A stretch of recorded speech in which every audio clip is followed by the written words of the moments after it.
And call this June 23rd, 2025 meeting of the Board of Supervisors in Montgomery County, Virginia to order. We'll start our meeting this evening with a moment of silence and the Pledge of Allegiance led by our County Administrator, Angie Hill. Angie? Please stand as you're able for a moment of silence and then join me as I lead us in the pledge.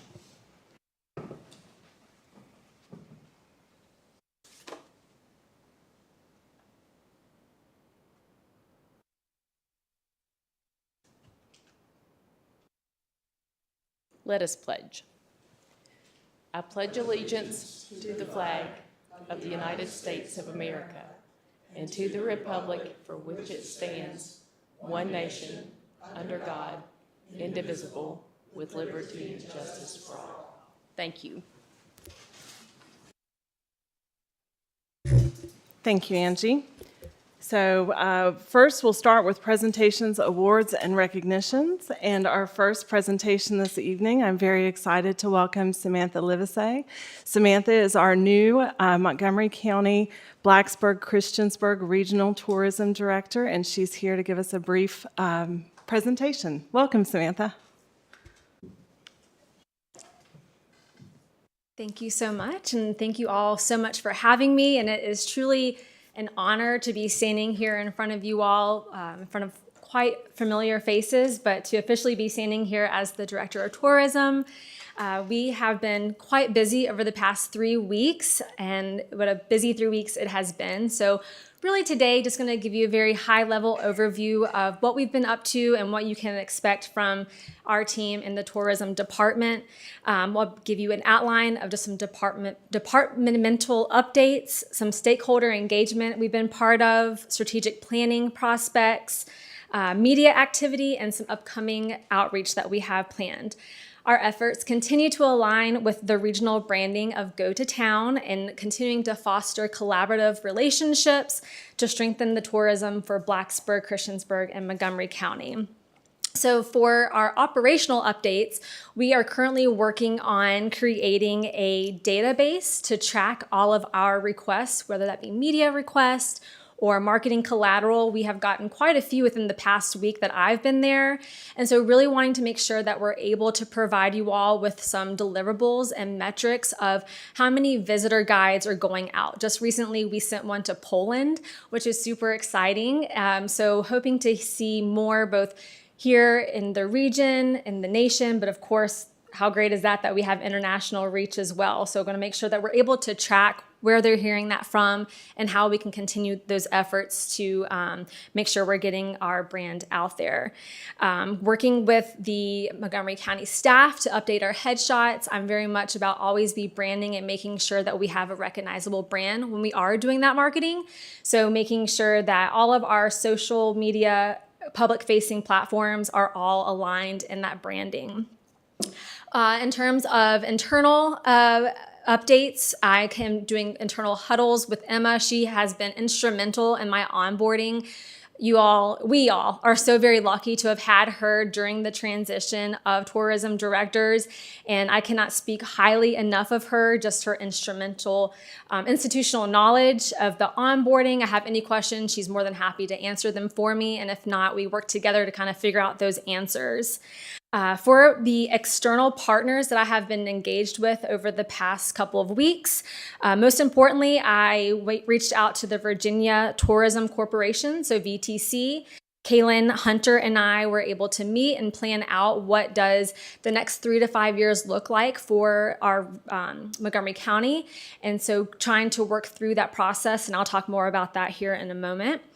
Continuing our collaboration with Visit NRV, if you all are familiar with that, that's the regional tourism with ourselves, Pulaski, Radford, Giles, and the city of Radford. So we had our quarterly meeting and just talking about ways that we can continue to leverage grants to get our regional brand out there. Virginia Tech, Town of Christiansburg, Park and Rec, met with them, had a request from them to send out the visitor center guides for their sports complexes. So was able to drop those off and make sure that those are going to be at all of the concession stands. So as we have tourists and visitors coming from all over for these ball tournaments that they are able to grab something to see what they can do outside of the ball field. And are going to try to expand those efforts as well. And then just for our upcoming outreach, you all are maybe familiar with the FAM tours that we have with the travel journalist. That comes from Geiger and Associates. We're going to continue that relationship, so we're able to bring in those travel journalists to be able to experience and then highlight all of the great things that we have to offer here in Montgomery County. Really excited to be hosting the FAM tour for Virginia Tourism Corporation. Kaylin Hunter personally asked for that, so we're going to be working with her as well as our local representatives to have create a FAM tour. It's going to be very short, condensed, just 10 to 3 p.m., but making sure we can get all that we can in there and really build that relationship. Their social media outreach is very strong, so figure out ways that we can amplify and be able to utilize that reach. And then, of course, I'm here today. I was at Town of Blacksburg just a few weeks ago, formally introducing myself, and then tomorrow I'll be at the Town of Christiansburg Council meeting doing the same thing. Just want to make sure that, again, formally introducing myself, making sure that I have heard all of the wishes and hopes and dreams that we have for this position, for this department, for the region, and making sure that you all know that we're doing that. I came into this position, it felt like very seamlessly with what was happening and making sure that we're continuing that success. And then really lastly, just want to talk about the next 3 to 5 years. What does that look like? And as I mentioned, partnering and collaborating with Virginia Tourism to create a strategic plan. I think this is going to be great as a guiding light, really lay the foundation, the tracks for what the next 3 to 5 years looks like, and really going to be able to help us determine where and when we need to be places. It really will help us determine our marketing outreach, social media strategies. So I'll be connecting with you all, kind of do some feasibility studies on how we can best make sure that's a successful plan and can really elevate the tourism department here in Montgomery County. And that is my report. Again, thank you all so much for having me. Again, truly honored to be representing Montgomery County, but of course my hometown here in Christiansburg, and appreciate your time this afternoon. Well, thank you, Samantha. We were all very, very excited to have you come on board, none more so than Chris. I'm just going to give everybody a couple of minutes if anybody has any questions. I know you're brand new to the role, so we'll go easy on you, but just let me see if anybody has any questions. Certainly. Ms. Biggs. I am so excited. Congratulations. Thank and your you. passion and your energy, I think, are going to make a big difference here. And I'm really excited to know that the strategic plan is going to happen. Thank you. Look forward to hearing more about it. Certainly. Okay, anybody? Vice Chair Fujikowski? Yes, you are so welcome here. We were hoping that you would rise to the top of the list, and you did, as we expected, and look forward to all the things you're going to accomplish. Hope Chris Lawrence didn't leave you a big mess, cleaned up the office or whatever. But when the Polish visitors come over, if they say to you, jak się masz, you say, dobrze. Okay. Noted. Just throwing that out there. Could be setting you up. Supervisor Bone? I also want to thank you for taking this role on. It's been wonderful to see you in different parts of our community, representing different businesses, being the leader that you are. Obviously, we have the confidence that you'll do a great job, and we all wish you the best. Thanks. Thank you. Appreciate that. All right. And I would just like to say, as the chair of the Tourism Operating Board, you're doing a great job. In the short 3 weeks that Samantha has been here, she has had a Tourism Operating Board meeting. She had a meeting today with the Tourism Development Council. She's, as you can see, full of energy. She's done so many things in this short period of time. I'm really excited to see where we go in our next spot. Thank you. Thank you so much. Thank you all. Thank you. Okay, and following that, I do apologize, but we've got a broadband initiative update. This is going to be given by Eric Workman from Gigabeam and Scott Jones from AEP. We expect the same energy. I think Welcome. you can do it. We asked Gigabeam and their partner AEP to come and give a brief update. As the board knows, we've been going through this partnership for a while now, and we thought it would be a good opportunity for them to come and give you an update of where we are, and then you can ask them questions as well. Well, it's always great to stand before you all and see you all. Pop your mic up just a little bit. There you go. Thank you all. It's always a good time to come see you all. I've known so many of you for so long in different capacities, and so we're very excited to give an update tonight and continue to proceed with this project. So if you remember, there's actually two projects that's in the same territory. There was a VADI 21 and a VADI 22, and I'll give a little update on both. But I want to just touch briefly, because I know we get calls quite a bit. I'm sure Ms. Hill and her team gets calls as well, and you, probably as supervisors, you do as well from constituents saying, hey, I saw a truck out front of the house. They did some work, and I haven't seen them again in 2 weeks. What's going on? So if you think about this massive network that's encompassing Montgomery County, it's pretty extensive. It's pushing almost 500 miles of fiber network being built between us and what we're subleasing from our utility partner, which is Appalachian Electric. And so if you think about it, it's just kind of like building a house. You have different contractors that do different things. So some might be doing utility locates, some might be actually out there doing some engineering work, make-ready work, which is basically determining, is there enough space on that pole? Does that pole need to be replaced? Does the lines need to be moved? Does vegetation need to be cleared away, et cetera? So there's a lot of different crews that are coming and going constantly. But with that being said, at the end, it makes the perfect cake, and it makes the whatever recipe or whatever analogy you want to use. But at the end of the day, it doesn't work until it's spliced together, tested, and power's put to it. So as I mentioned, there are two projects. The first project was the older fixed wireless project, and then over in the Salisbury-Elliston area, they got converted as part of the larger Montgomery County project when it was awarded. And that project has now been completed. It's about 7.4 miles of fiber. There was 1,292 passings in the grant requirement. We actually are serving or can provide service to 1,320 passings in that same district. I'm happy to report the fiber testing and all the speed testing was completed last week. So Ms. Hill, I should have that report to you hopefully this week so we can proceed with the closeout process with that first grant.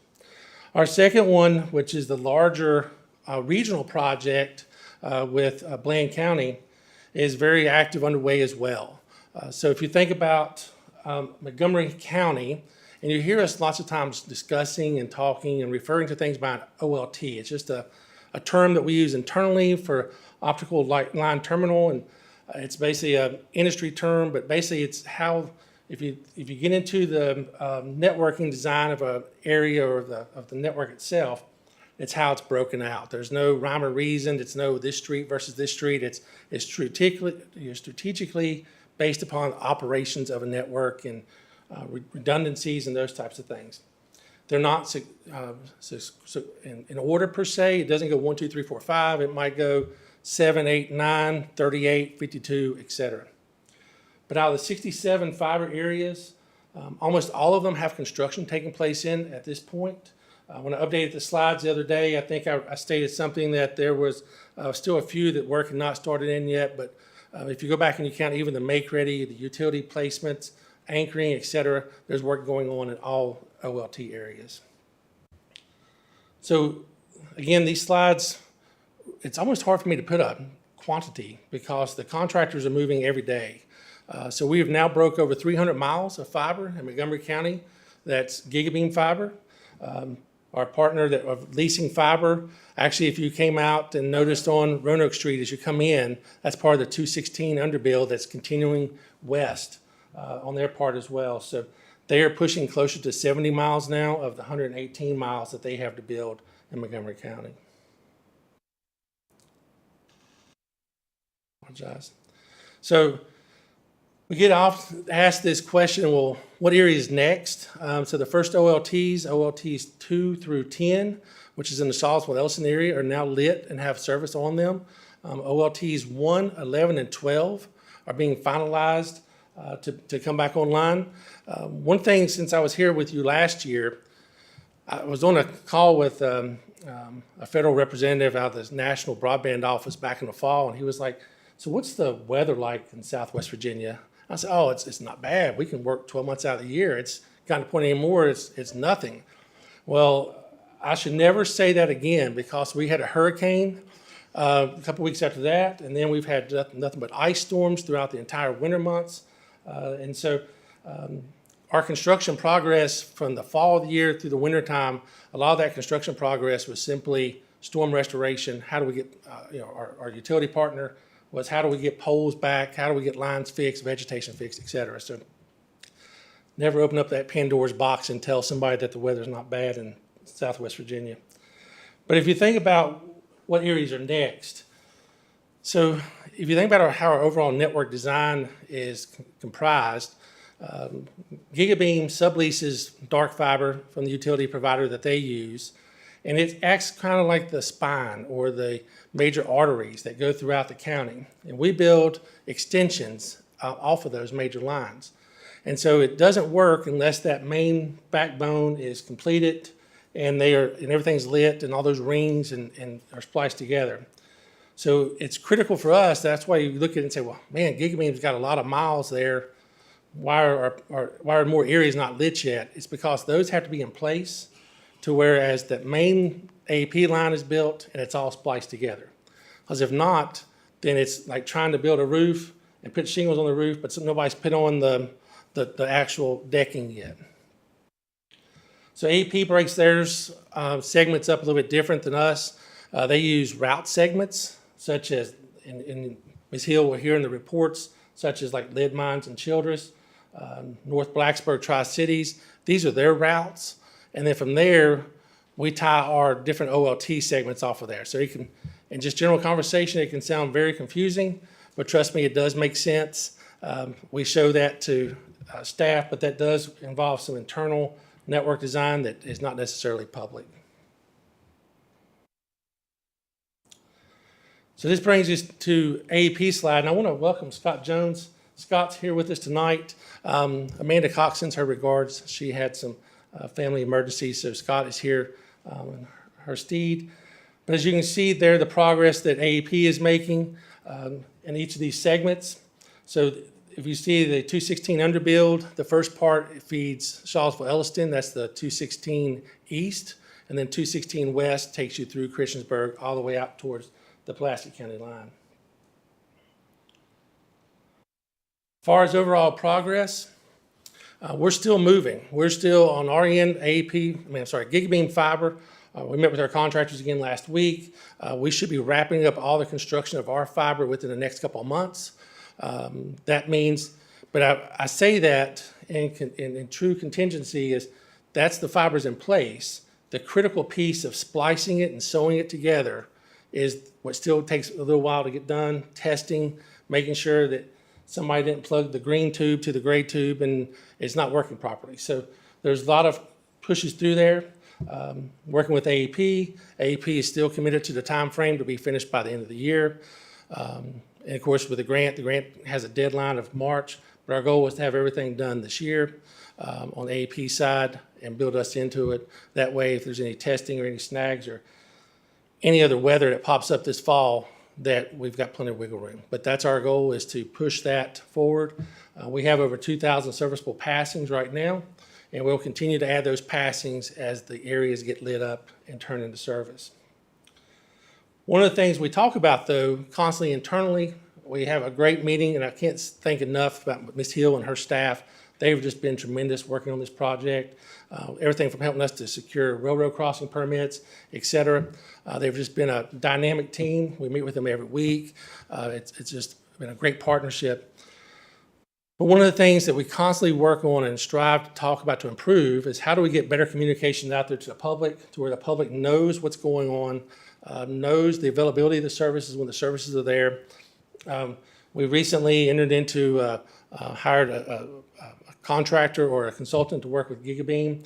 She was the National Internet Marketing Salesman of the Year a couple years ago, and just simply come in and say, okay, give us some guidance, give us some ideas here of how we can make sure that the public knows that these services are available as we move forward. So when the project took off, here's the beauty of fiber. And I'm going to just talk real briefly about this network. So when you build a network, you want to have, if y'all think about anything that we buy nowadays, electronics, what you buy today is almost obsolete because there's something new coming out the next year or the next year or next year.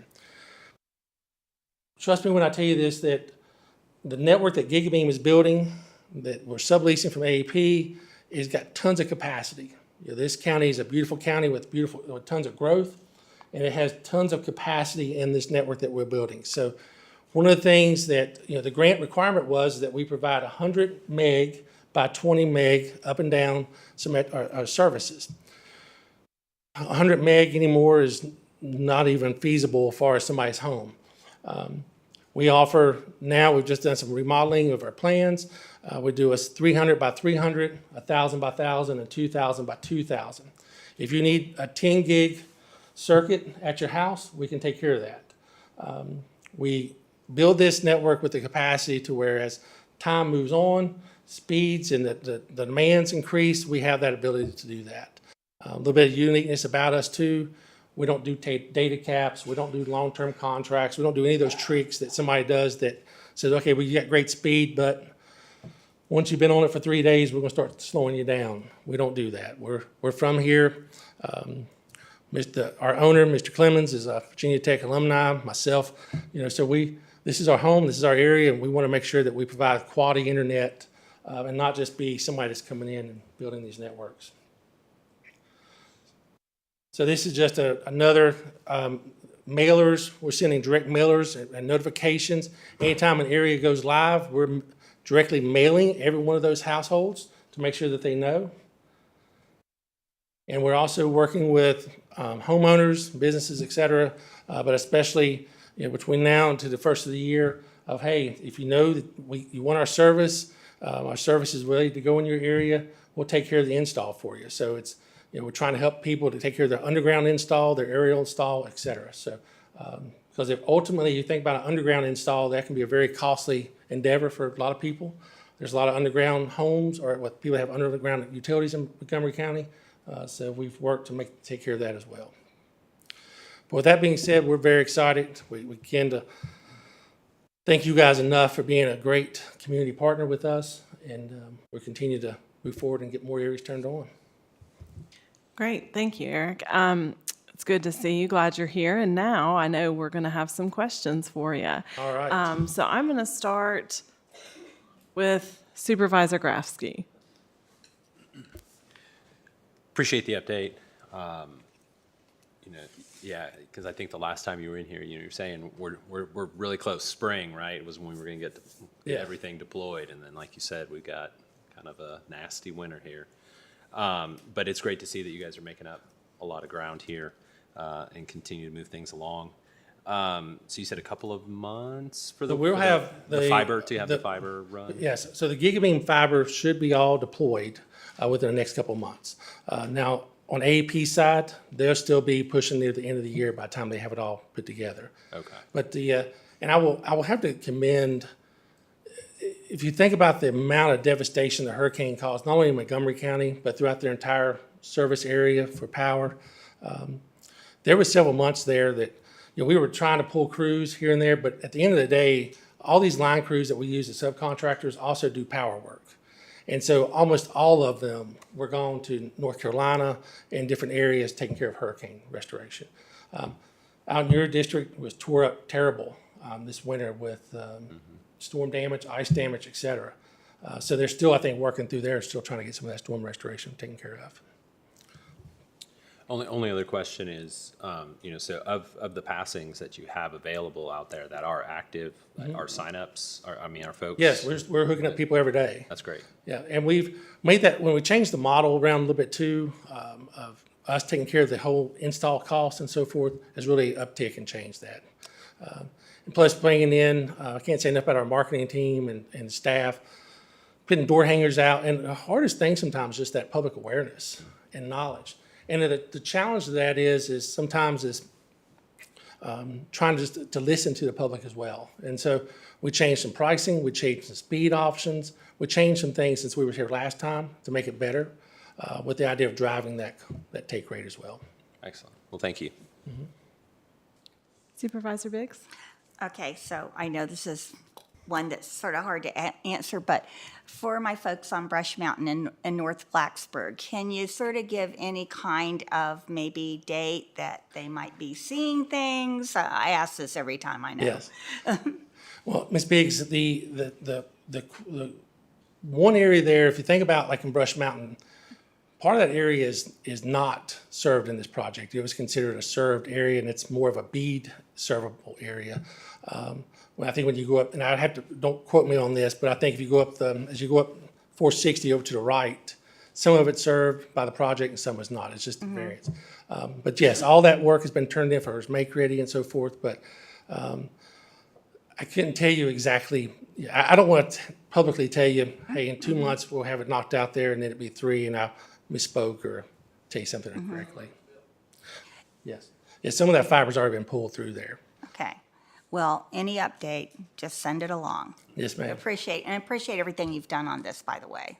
Oh, thank you, guys. Like I said, I've known many of you all in different forums and different capacities, and I will tell you, it's not just having connectivity to where somebody can go on and get on social media or whatever it may be. This is a life-changing to where you can have your electronic, your e-commerce, health, education, all those capacities together. So we want to make sure that the services that we're providing have plenty of capacity to do what the citizens need.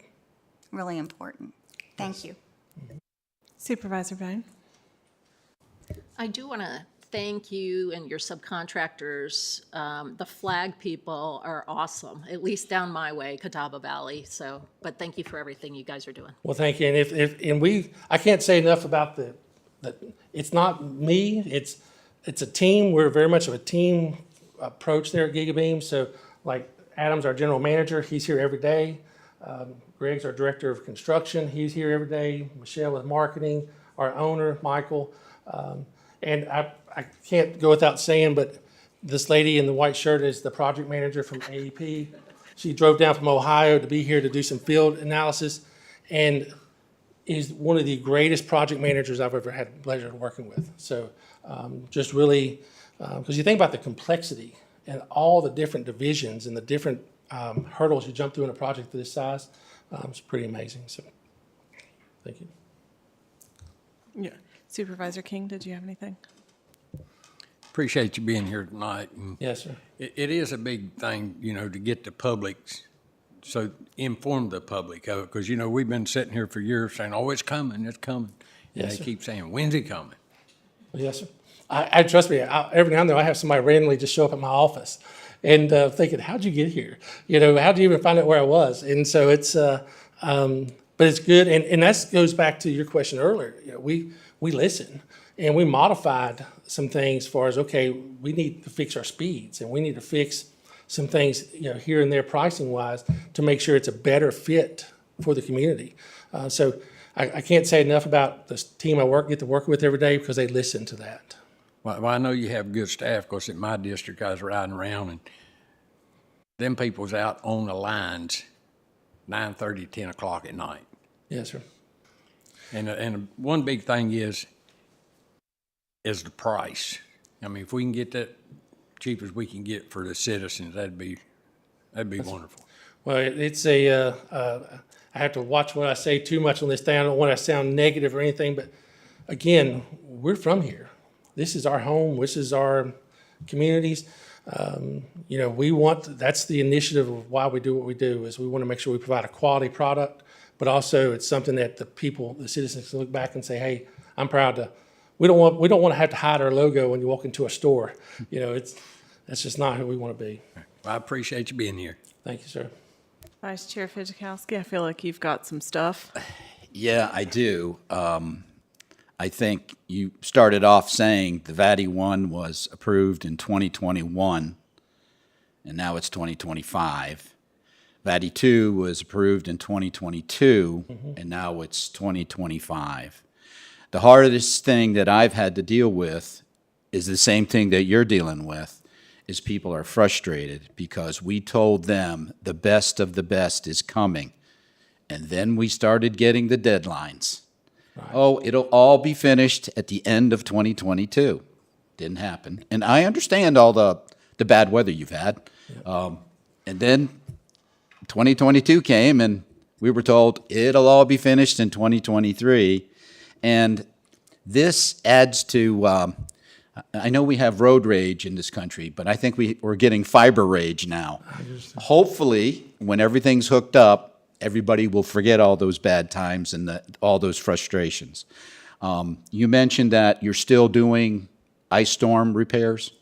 Well, we're not. We don't, I mean, the power company is constantly doing storm restorations, my understanding. But I can't speak on behalf of the power company. Okay, I did share with Amanda Cox a picture of a pole on Mount Pleasant Road. It's in the 2800 block that the top was busted off. And you brought in contractors from all over the country. Thank you for that. I got my power back on in like 2 days, so I was pretty happy. But they bypassed the pole. It's still there.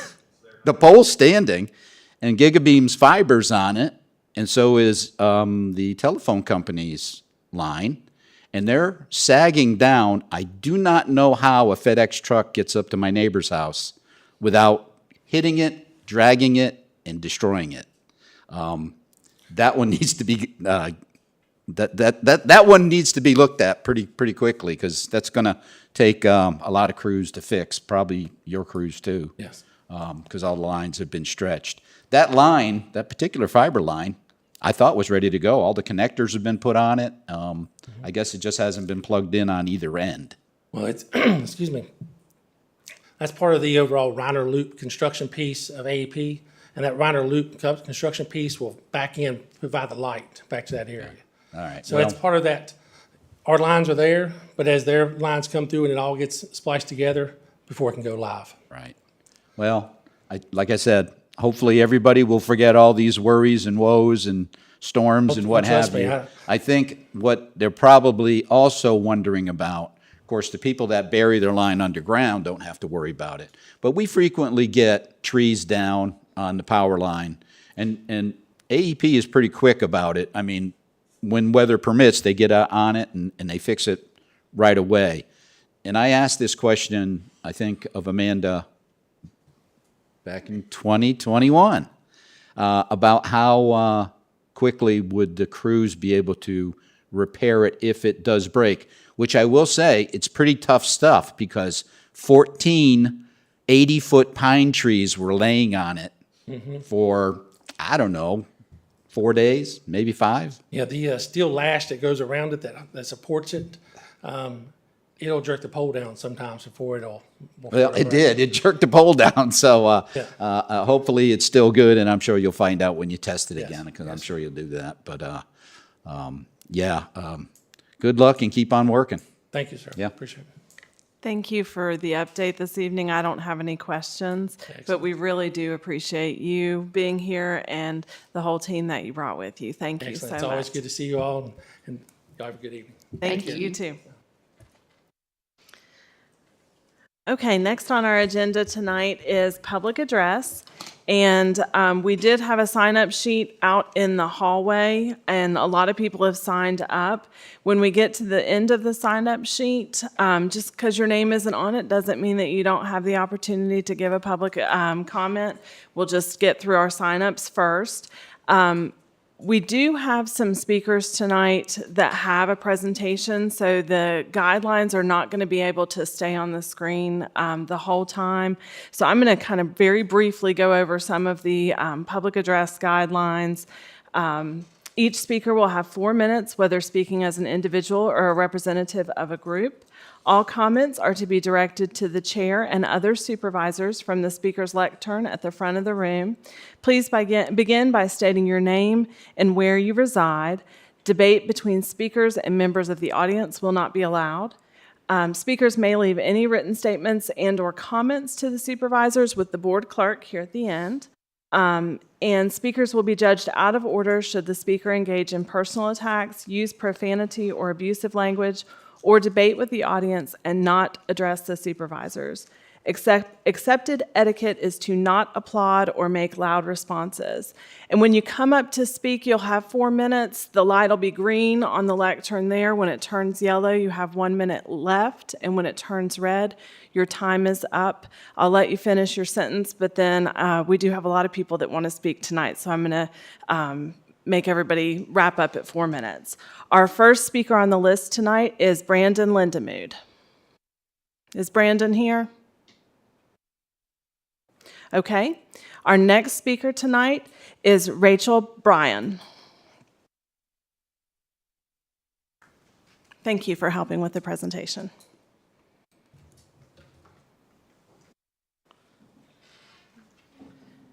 And I think I've understood correctly that each of the 4 of you is going to give 4 minutes of the presentation, so we'll keep it on for you. There's 5. Okay. Total. Welcome. Thank you. All right, good evening. Can you move the mic so it's a little bit, thank you. I'm short. Is that what we're saying? All right, good evening. We are here tonight to address the Board of Supervisors' action from June 9th to rescind $280,000 from the school board's budget. This unprecedented action is against the spirit and possibly the letter of Virginia law and would allow any future Board of Supervisors to take away money from the school board if they don't like how it is being spent. Rather than work together, the Board of Supervisors blindsided the school board after funds had been promised. The Board of Supervisors did not fully fund the school board's original request, which required the school board to make difficult choices about what to fund. The main source of contention seems to be funding for school safety officers, rather than other cuts that were made, including free meals for students, special education funding, teacher retention, language programs, and more. Support and funding for school resource officers has been unclear for some time. In the June 9th meeting, Supervisor Biggs noted that school resource officers haven't been fully staffed for over 10 years. Why is this? Why is this suddenly the responsibility of the school board? Years ago, there were some issues apparently with jurisdiction with the sheriff's office regarding school resource officers within the towns. Have those all been worked out? The superintendent introduced a proposal to hire school security officers where school resource officers were missing, but the details of this program were not fully worked out. Some definitions for clarity. School resource officers are employed by law enforcement agencies, while school security officers are employed by school districts.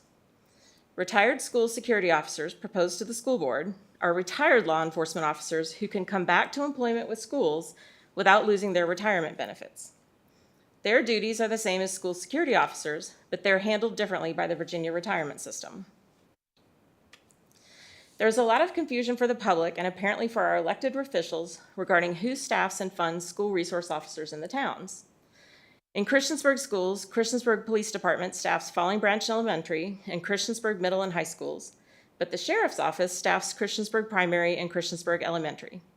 It is unclear if there are 2 school resource officers for Christiansburg Primary and Christiansburg Elementary, or if they share one.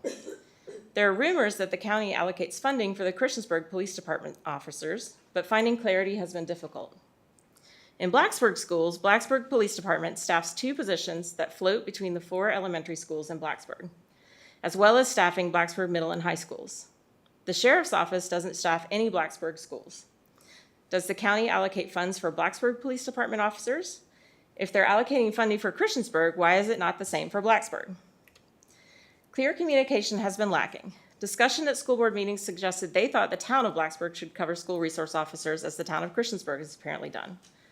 Rumors have circulated that the town of Christiansburg receives funding from Board of Supervisors for the school resource officers, and that's why Blacksburg won't pay. But it's unclear if Christiansburg really is paying for their own or not. At least one town council member already appears concerned about inequity based on a comment from a public Facebook post about the Board of Supervisors' action when Ms. Hicks asked about Christiansburg getting money for school resource officers as well. And I'm sorry, I totally forgot to say, I'm Rachel and I'm from Blacksburg. Thank you. I was going to ask you at the end. Our next speaker this evening is Anna Vijayan. Welcome. Thank you. My name is Anna Vijayan, and I live in District A. And I have a second slide on the theme that clear communication has been lacking. According to Virginia Code, the Memoranda of Understanding, MOU, between law enforcement agencies and the school board should be posted publicly. We could not find any such posting. Why are these MOI not posted? Or if they are posted, where are they? Similarly, Virginia Code requires that there be publicly posted opportunities for public input during biannual, every 2 years, reviews of the MOU. Why haven't such opportunities been posted, and are the reviews even happening? It's unclear to us. This lack of transparency to the public appears to be a long-standing violation of state code. That is, it's been happening for years. It's not just a recent lapse. In addition, there seem to be major communication issues between the Board of Supervisors and the school board. One question we had was, what is the source of the assumption that the school board promised to implement the RSSO program? Did some individuals make private promises that they were not authorized to make? We don't know, as members of the public. As a reminder, and I know that BOS members know this, the superintendent or a single school board member cannot promise that a program will be implemented. Finally, to the best of our knowledge, rescinding of funds after they have been budgeted is unprecedented in the state of Virginia. Another reminder, attempting to direct school board spending on specific line items is a violation of Virginia Code, as well as a violation of accepted practice. Supervisor statements from the dais made it clear that the Board of Supervisors removed $280,000 from the school board's budget precisely because the budget did not include the school security officer program. So we think this may be a violation of Virginia Code. Here are some examples of some of the statements that you all made. Supervisor King stated, "We allocated the $280,000. That's what each one of us up here thought $280,000 was going for, so we just pulled that back." Supervisor Kitts stated, "Because public safety is probably one of the most preeminent things that we support, we've got to be able to move that money." And there were statements from Supervisor Biggs and Grafsky as well that made it pretty clear that the reason they took the money away from the school board was because it did not fund that security officer program. Moving on to the question of why the school board did not fund the program. Only the school board can answer that, but it appears that insufficient information was provided to the school board about how the program could work. And here are just a few examples of questions that were posed by school board members and which remained unanswered. Would towns stop paying for SROs? Would the county continue to cover increased costs? What would be the implications to the school insurance policy? Would there be other costs associated with hiring armed personnel? Do we have a written proposal that could be reviewed by our legal counsel? What are the experiences of other localities that have implemented such a program? And would the school board need to pass additional policies? Okay, our next speaker is Lindsay Fox. Hi, I'm Lindsay Fox from Blacksburg, District A. I'll go on to the next slide, which continues this same stream. At the January 21st school board meeting, Sheriff Parton and Chief Brewster provided some overall information, described how hard it was to recruit SROs, and stated that the SSO-RSSO program would be more attractive. Understandably, however, they had no idea about long-term funding commitments from the county or towns. No written policy proposal was provided by Dr. Bragan. No information about insurance was provided. No feedback from school administrators in the Blacksburg Strand or information from school administrators in other districts with an armed SSO program, which was specifically and repeatedly asked for, was provided. In comparison, the proposal for the dual language immersion program, which the school board also cut from their budget, had a survey of 600 constituents in substantial detail after meetings with other school districts about their programs.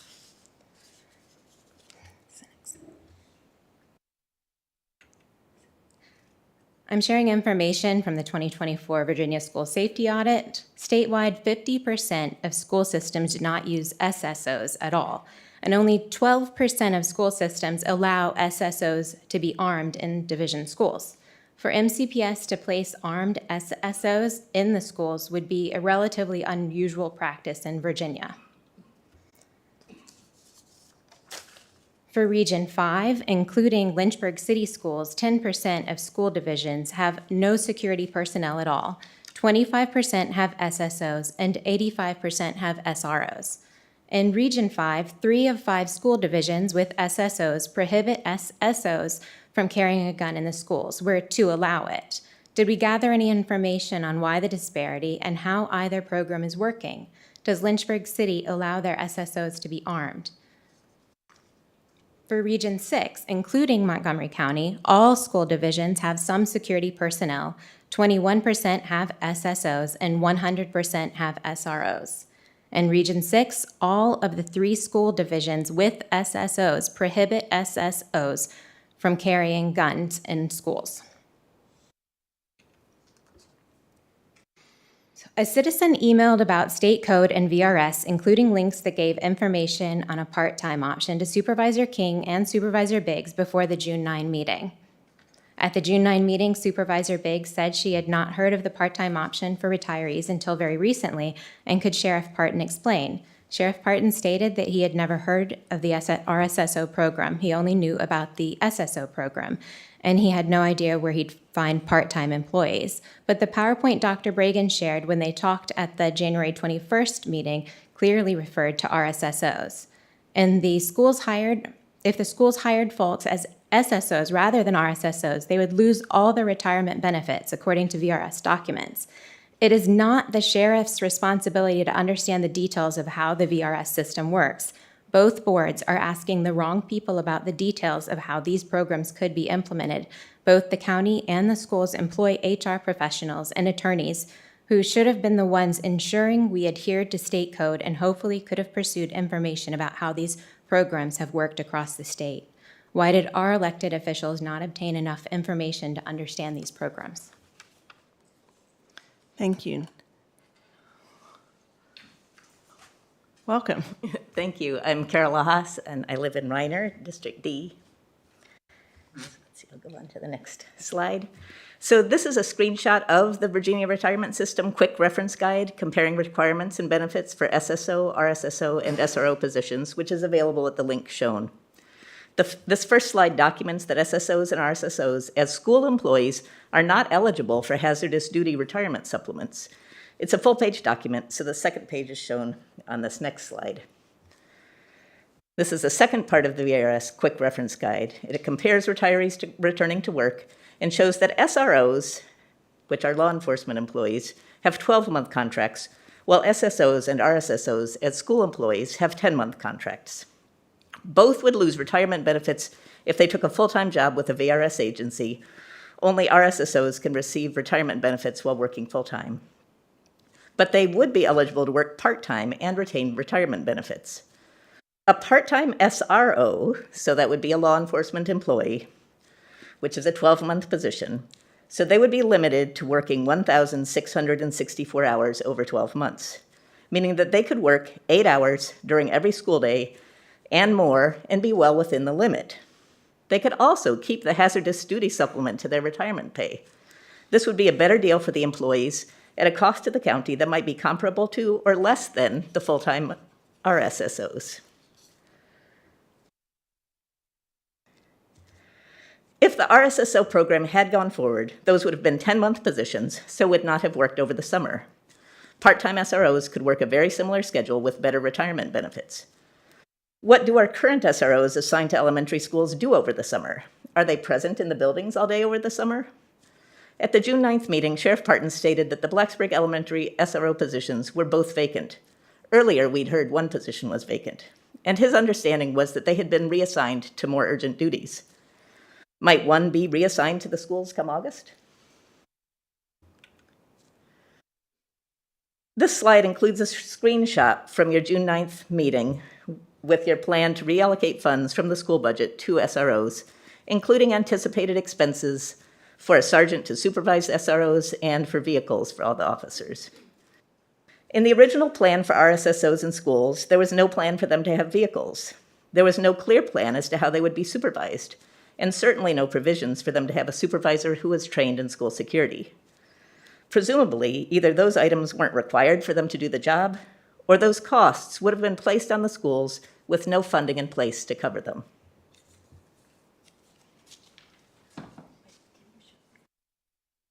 Yes. Okay, thank you.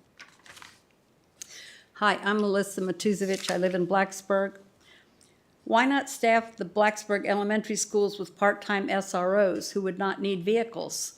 If the county is already transferring funds to the town of Christiansburg to pay for the SROs, it should be possible to use the same model to transfer funds to the town of Blacksburg to pay for part-time SROs. If part-time SROs are hired by the Blacksburg Police Department, perhaps the staffing burden is not so high, meaning they may not need the additional sergeant to supervise. If SROs remain with the Sheriff's Department, would it be possible to hire one sergeant and one deputy to staff 2 schools if a supervisor is needed, and reducing costs is an important goal?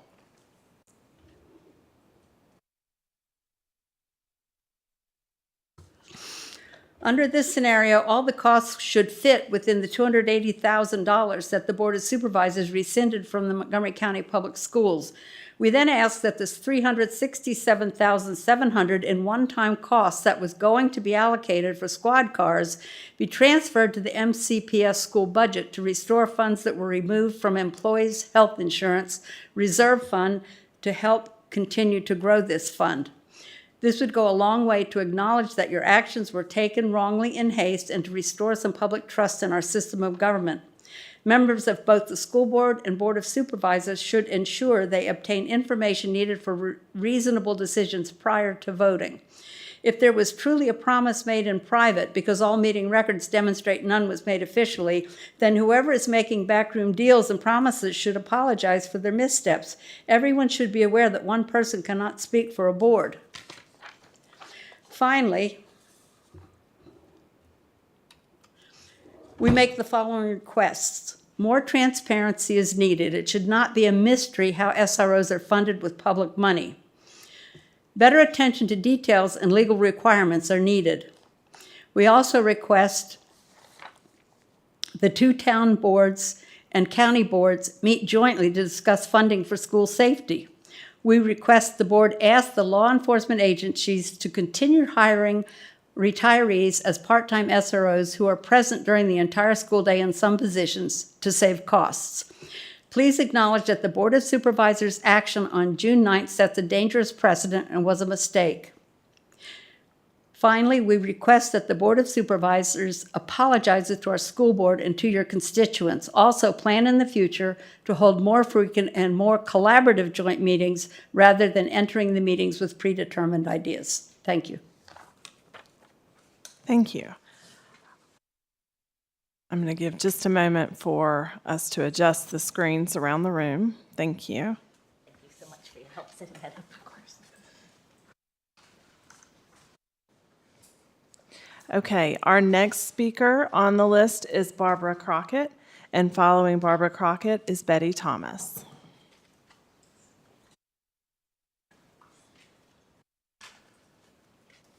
Welcome. Hi, I'm Barbara Crockett from Blacksburg, District A. And I am a teacher from Montgomery County for 43 years and happily retired. Just wanted you to know that part before I start. But I'm not here to ask for anything. I'm just here to thank you. I'm glad that this situation was brought to the public's attention, because when I was studying to be a teacher, the first thing every professor told me was make sure your students are safe. Make sure they feel safe, because they won't do well in school if they don't feel safe. And not only in 1970 to 74 did I hear that, but again in 1995 when I took some more classes to enhance my teaching degree. And so I feel that this is not something that's gone by the wayside. It's not an old thing. It's not a new thing. Safety in schools is so important. And so I just want to say thank you very much that you've brought this to the public and that you intend to hire those people to come into the school system to take care of our kids. I will tell you that my first teaching job was in Henrico County, and the playground was right in the path of the airplanes landing at Richmond National Airport at the time, and I could reach up almost and feel the bottom of them, and I thought, how am I going to keep my students safe in this situation? What if a plane crashes? And so I did a lot of praying at the time. But we have so many different things that are going on now, and people come into schools with hatred in their hearts, and our students shouldn't have to pay for it. So thank you. I understand that I'm kind of in a different situation with all the people behind me, but that's democracy, and I'm happy for it. Thank you very much. Thank you. Our next speaker is Betty Thomas. Following Betty is Levi Thomas. Welcome, Betty. Betty Thomas, Christiansburg, Virginia. I cannot believe you.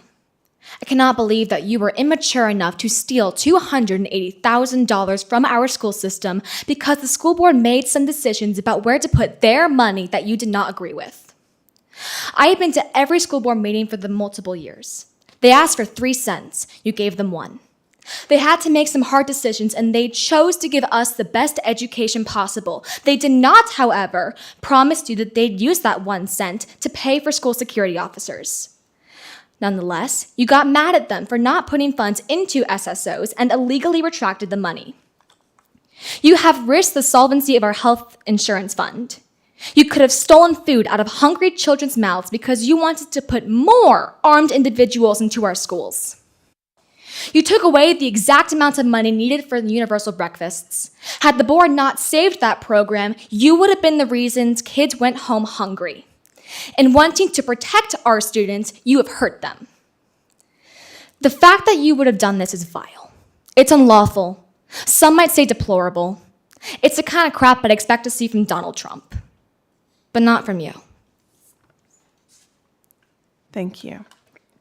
Next up, we have Levi Thomas, and following Levi, we have Chris Thomas. Welcome, Levi. Good evening. My name is Levi Thomas, and I live in Christiansburg. I'm sorry to interrupt you. Can you adjust the mic so it's right there? Yeah, just. Hi. There you go. Perfect. We're going to start your time over. All right, you're ready to go. Good evening. My name is Levi Thomas, and I live in Christiansburg. I know why school lunches are so important to tell my classmates and friends. They make it so families that can't afford food can send their kids to school. When they came home, they would be fed and happy. But what you did made it so kids came home hungry and sad. School lunches is not just about feeding hungry kids. It also shows that you care for them and you want them to succeed. That means a lot more than you think. I think the board should give enough money to all of our schools so every kid can eat breakfast and lunch every day. Thank you. Thank you. Next up is Chris Thomas, and following Chris is Brick Miller. You'll have to adjust the mic up. Welcome. Chris Thomas, Christiansburg. Members of the board, how's the view from the cheap seats? If you'd like to run our school system, my understanding is that seats on the school board come up for election every couple of years. You should consider running for them. Until you do, stay in your lane. Our schools are independent from the Board of Supervisors. Your job is to allocate a school budget. It's not to micromanage the school board, approve or disapprove of their expenditures, or exercise a line-item veto authority over what they do and don't choose to fund. This is in fact a matter of Virginia statute, which declares school boards a body corporate and lays out how local governments, that would be you, appropriate funds to them by major classification. This vests the power of how to spend those funds with the school board, not the Board of Supervisors. This is a matter of law. It's also a matter of common sense. We have elections for both the school board and the Board of Supervisors. The existence of separate elections should suggest to even the most civically and politically ignorant that these boards may and can disagree. Indeed, they're expected to disagree sometimes. If administering the schools were the Board of Supervisors' job, the Commonwealth of Virginia would not have seen fit to establish school boards as separate corporate bodies. If the citizens of Montgomery County had wanted you to make decisions about how our schools are to be run and what programs in them should get priority, they would, and I cannot stress this enough, have elected you to the school board. They did not.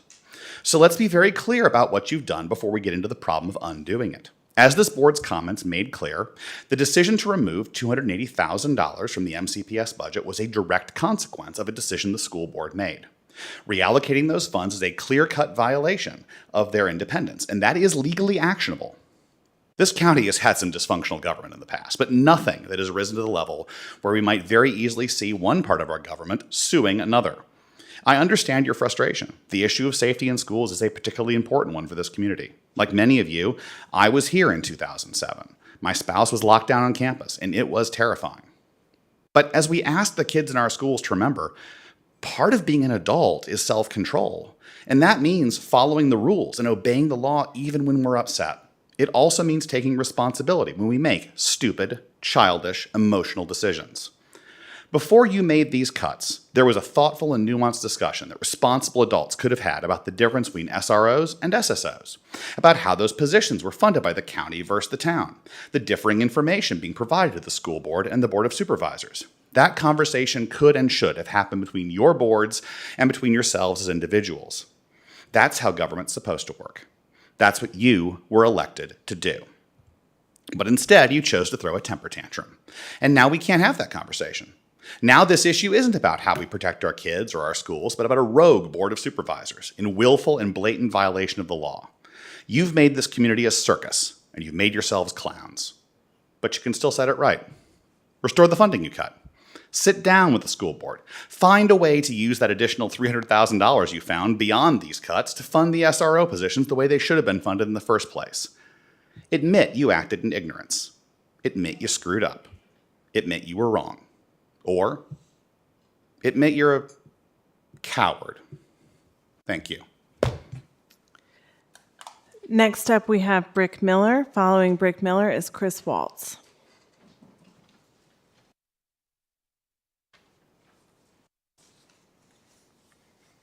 Good evening, ma'am. Welcome. Brick Miller, Split Railroad, Shawsville. No drama tonight. I wanted to speak about the road program. Split Rail is a gravel road, 20-plus neighbors. It's a dead end, comes off of Mount Pleasant, down at the bottom of the hill. Personally, I don't care if we have a gravel road. Kind of like my gravel road. I can help the county when I drag it to try to keep it pothole-free. But I think it's cost prohibitive for you all versus having it paved because you have to hire that equipment or have that equipment in the operators. So I'd ask for our neighbors to be able to get on that list and be included in that program. Also, I wanted to mention that the section of road on Mount Pleasant, and they all walked out, but his wife in a school bus and one of his trucks do not pass each other on Mount Pleasant on that gravel section. Can't do it. Somebody's going in the creek. And at the front end of that, that's a 9-foot drop. So, because I've pulled his guys out of the ditches with my tractor. Just because you get scared, you get over too far. For the people who live on our road, we know it, and we know where the turnouts are, and when we see somebody coming, if you don't recognize the truck, you get over in one of those pullouts, and you let that person go by because their accident waiting to happen. But we get a lot of traffic coming from coming from Floyd, that cut over to get up to the top of Christiansburg Mountain without having to go all the way into Shawsville.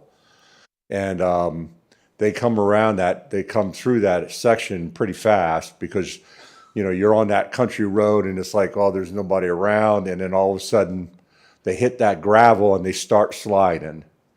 And if you don't have a pickup truck, we've all been on that gravel road situation where the butt starts going out from underneath you and you just got to end up in the creek. And we've had accidents there in the past from those kind of things. So I just wanted to put my 2 cents in for the road program. Thank you. Next up, we have Chris Waltz, followed by Christopher Peters.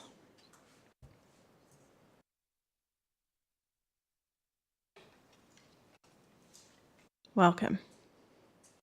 Chris Waltz, Christiansburg, Virginia. I need my address or just. Where you're, Christiansburg is fine. I come up here all the time. But I came up here to thank y'all for your vote last time.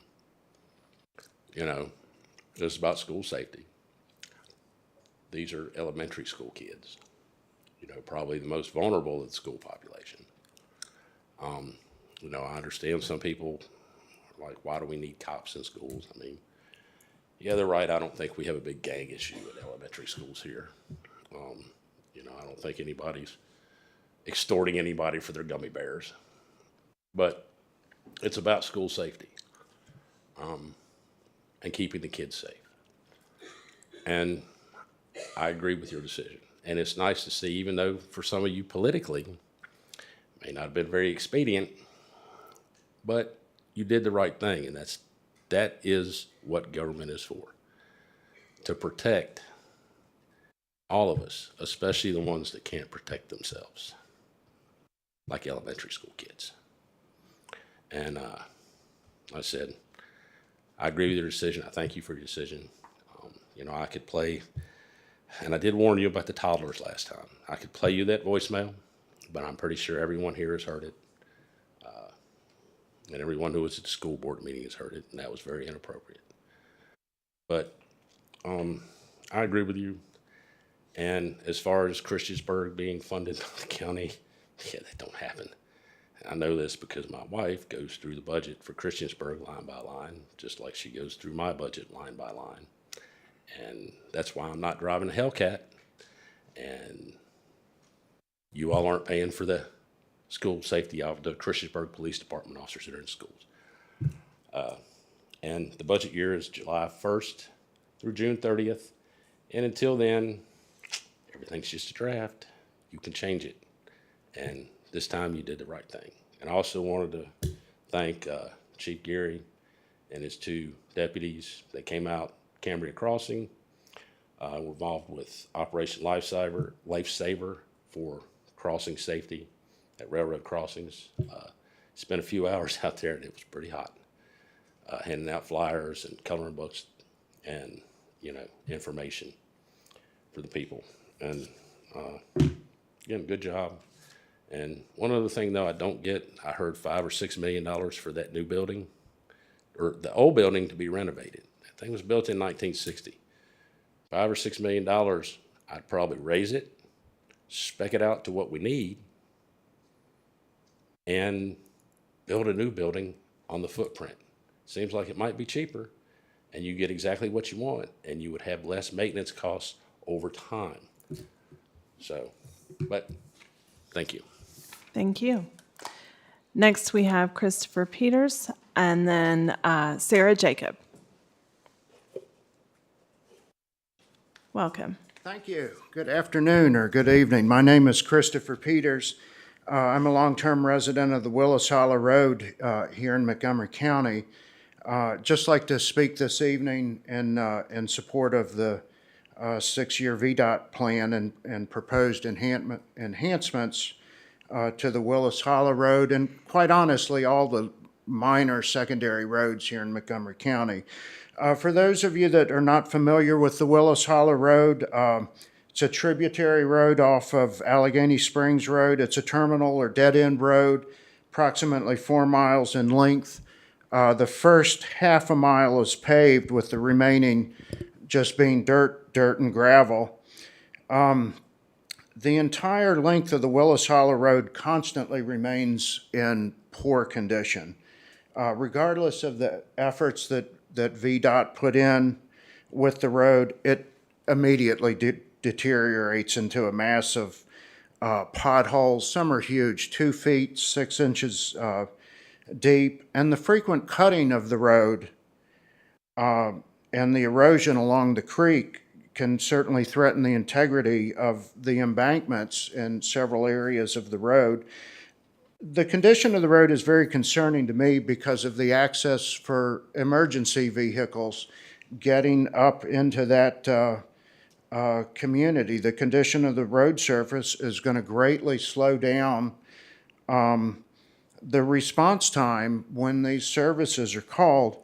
And on that note, I'd like to share my own personal experience with an emergency I had. It was early in 2020. I happened to be talking to Steve, and he was telling me about the new ambulance purchased for the Shawsville Rescue Squad. Little at the time did I know that I was going to be able to be one of the first passengers to take a ride in that new ambulance from Shawsville. I guess a combination of bad luck and maybe a little bit of bad decision making. I flipped my farm tractor over in my driveway. I don't really remember what happened immediately afterwards. Rescue squad was called. Have no idea about the response time, but once they got there, I was immediately strapped into the backboard. I was completely immobile, loaded into the ambulance. What I will never forget is that awful ride out of the hollow, and that ambulance could only do 2 or 3 miles an hour. We hit every pothole, and it was just new agony and pain as we're trying to get out of there. I never thought we would get to the blacktop, but we finally did. Anyway, my experience with that, I really think a lot about access for emergency vehicles. As such, I'd like to express my complete support for the improvements to the Willis Hollow Road. I feel this is a real matter of safety for members in the community, as the poor conditions will greatly reduce the response time. Just like to say thank you for letting me speak, and thank you to the board for your service to Montgomery County. Thank you. Thank you. Next up is Sarah Jacob, followed by George Smith. Takes me a while to get there. Take your time. I really didn't think I would be back. That doesn't mean I don't like seeing you all, but anyway, I was here when you approved the school budget. I'm sorry to interrupt. Can you state your name and where you Oh, reside? yes, I'm Sarah Jacob, and I live at 2605 Warm Hearts Drive, Blacksburg. Okay. I was here, as I said, I was here when you approved the school budget. And I oppose your changing the school budget after you've already approved it. And there was quite a bit of discussion here about various parts of the budget, and the superintendent was here, and you called him and asked him to explain various parts of the budget about which you had some concerns. And now I find I'm back. Something about funding school resource officers. There was no discussion of that evening. Nothing. So I don't think it's appropriate for you to make changes of an approved budget unless there's an emergency, like a fire. You know, if you burn down a building, you replace it as quickly as you can. And I think we elected a school board. They approved that budget. You had a chance to discuss it, and now you want to go and change it. If school officers are needed, the school board should request them. Thank you. Next, we have George Smith, and then the last speaker I have on the list is Laura Brown. Welcome. Yeah, my name's George Smith, and I'm down from around Shawsville. Evidently have a big mouth. I'll be pretty brief, especially in light of what Mr. Peters said. My wife and I own a home in the Willis Hollow Road area near Allegheny Springs, south of Shawsville. And we understand the board may be voting to approve a 6-year road improvements plan, and that the Willis Hollow Road will be included on that plan for possible paving or something similar and related repairs. We have well over 40 years of experience navigating Willis Hollow Road and have seen the need for more permanent improvements for a long, long time. The general condition of the unimproved section of the road exhibits severe pothole damage on a regular basis, and roadside drainage has always been an issue. Even moderate inclement weather often causes noticeable problems. Given the amount of time and expenditures the county has made over the years making temporary repairs, it would seem to make sense to look at a more permanent solution. In addition, I would point out, which has already been pointed out, that the first half mile of the road has already been paved, so it would be a good time to finish the job. And I will close, but I want to echo what Mr. Peters said too. He came with a side of it with some safety issues I hadn't even thought about. But I want to echo everything he said, and anything the board might do to approve something like that, well, we greatly appreciate it. Thank you. Thank you. Okay, and the final speaker on the list is Laura Brown. Welcome. Make sure I have the microphone in the right spot. Can you hear me? Okay. I recently completed the Citizen Institute of Blacksburg. I'm Laura Brown, Blacksburg. I recently completed the Citizen Institute of Blacksburg. For 10 weeks on Monday evenings, I left inspired after hearing from a local government division and fell in love with where I live even more. Knowing there is an abundance of caring people behind departments that make our town and county operate.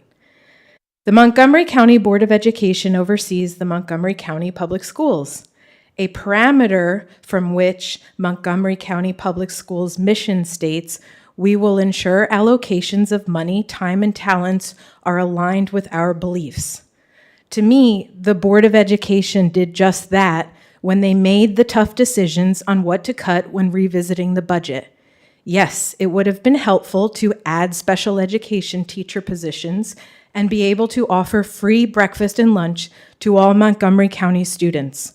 But those were part of the cuts the board decided to make. Another cut being a line item for $280,000 for school resource officer positions. That was a decision made by the Board of Education for Montgomery County Public Schools. The Board of Supervisors, among other administrative and legislative responsibilities, is tasked with preparing the county budget and appropriating funds. The Board of Supervisors adopted a $254.6 million 24-25 budget, and supervision does not include managing individual line items to separate government entities.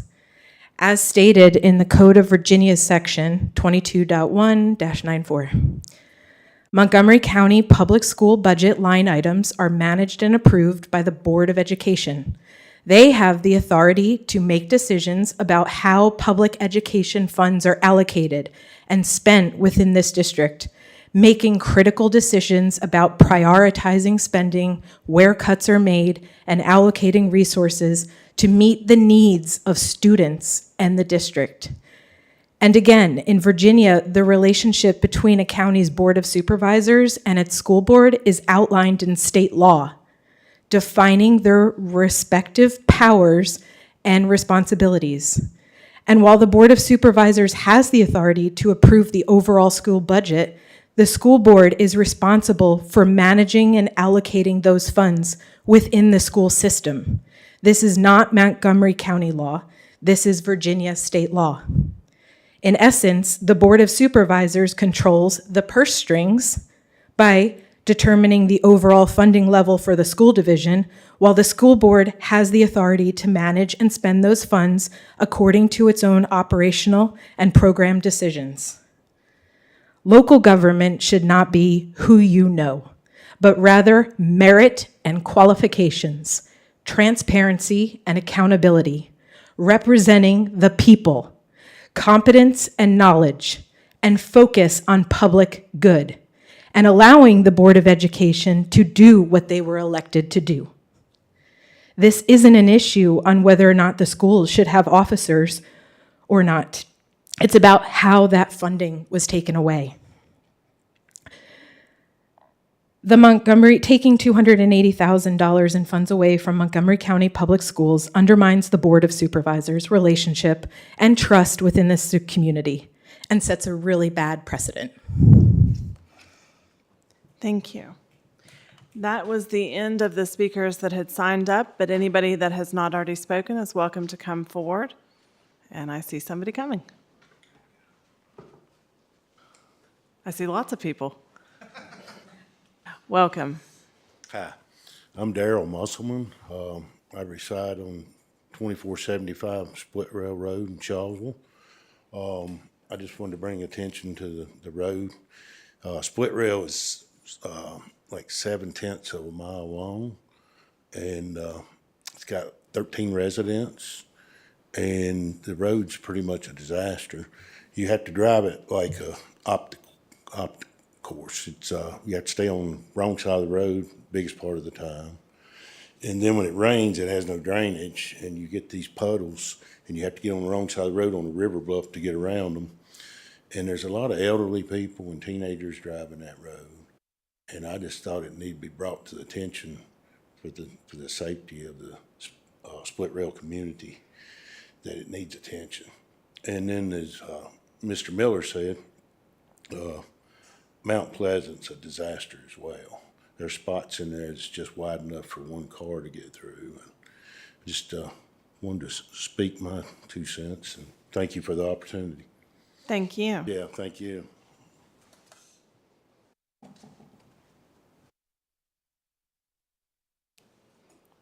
Welcome. I'm going to start my own clock this time so I know exactly what's going on. My name is Kelly Brennan, and I live in Reiner. I'm here to address the issue of the funding of the school SRO, SSO. I sent you all an email on Friday, and I hope everybody's had a chance to read it.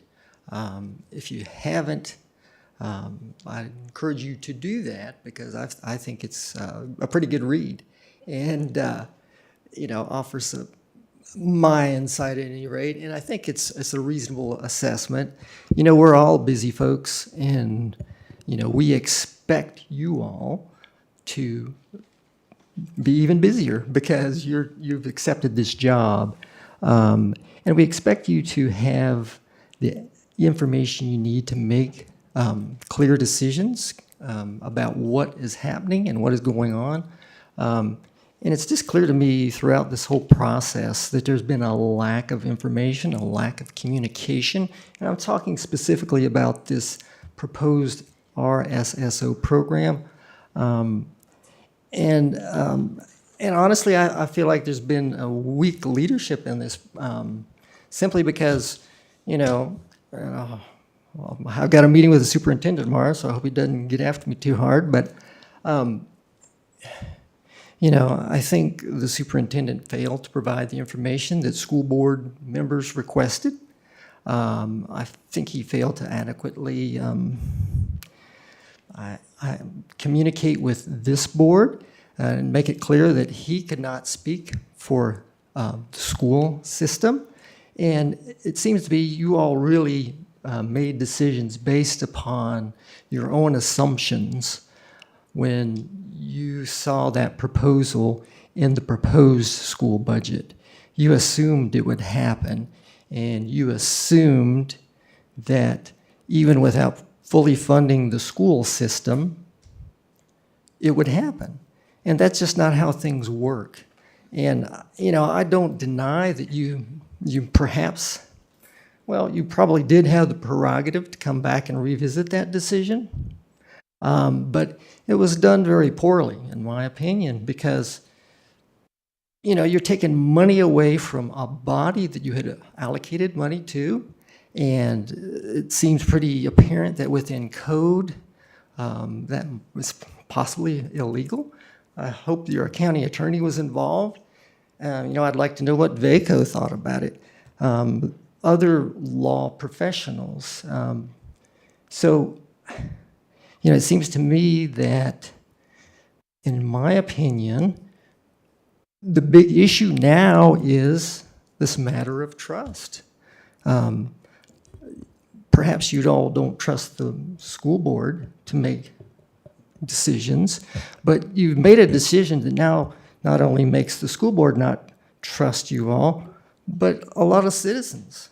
And that's got to be repaired. I emailed Supervisor King in May and said, this is the primary issue now. It's not about school security officers anymore. It's about the trust. It's about the relationships between all the people in this room and all the people on the school board. And that's got to be repaired before we can really do anything effectively going forward. And there's that unbalanced power dynamic. You all have the power of the purse. They do not. And so, in my view, when you have you have a different power over someone you're working with, you have to be extremely careful about how you go about things. So thank you. Thank you. Yes, please come forward. Welcome. Thank you. I'm Courtney Thomas. I live in Christiansburg, and you'll notice that I'm not giving you my street address because that's not safe. And safety seems to be what we're talking about. So let's talk a little bit about safety. School resource officers do not necessarily make schools safe. They don't. There's no evidence to support that. At best, they're often security theater. They make us feel better without actually being safer. And at worst, they fuel the school to prison pipeline. They take disciplinary issues and make them law enforcement issues, and that disproportionately affects students that are already marginalized. With all due respect to the former teacher who spoke previously, neither a school resource officer nor a school safety officer is going to prevent a plane from crashing into an elementary school.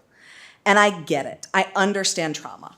I was days away from graduating from high school when Columbine changed everything, and I, as Chris mentioned, was on campus nearly 20 years ago. 9 of my students died, and it is something I will never get over, but that doesn't mean that my trauma gets to dominate our policy discussions. I want decisions that are made on data, and our school board meetings go on for hours because they go through data. They go through surveys, and they compare and contrast with districts around the country and around the state, and they look at all of the different facets before they make decisions. Every choice has an opportunity cost. You didn't allocate 3 cents, you allocated 1 cent, and that meant that the school board had to make some hard decisions. But I find it really insulting that you have suggested in the context of these discussions that those 7 members don't care about our kids. I would trust those 7 members with my kids any day, and I do every day that I put them on the school bus. There are a lot of different ways to define school security, and every teacher will tell you that you've got a Maslow before you can bloom. That means food security. That means health security have to be top priorities.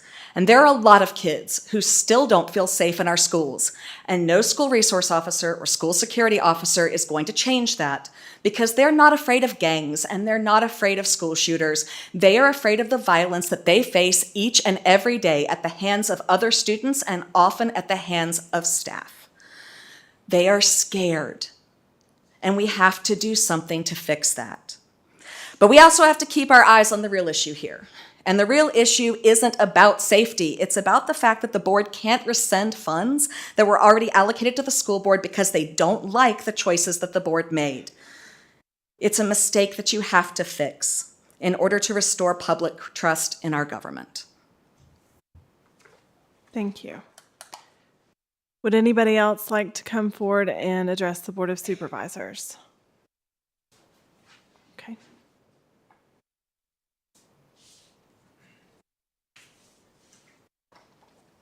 Welcome. Hello. You all know me, but Connie Froggett. I live in Blacksburg. I'm a former school board member, and I'm also a former colleague of some of the people sitting here, and I've worked with most of you, have known so many of you since I moved here in 2000. Let's get serious here. I'd roll up my sleeves, but I don't have any. I want to start, first of all, by thanking Ms. Bond for being the only person who stood up for our school system on June 9th and did the right thing. And also pointed out the punitive nature of what the rest of you did.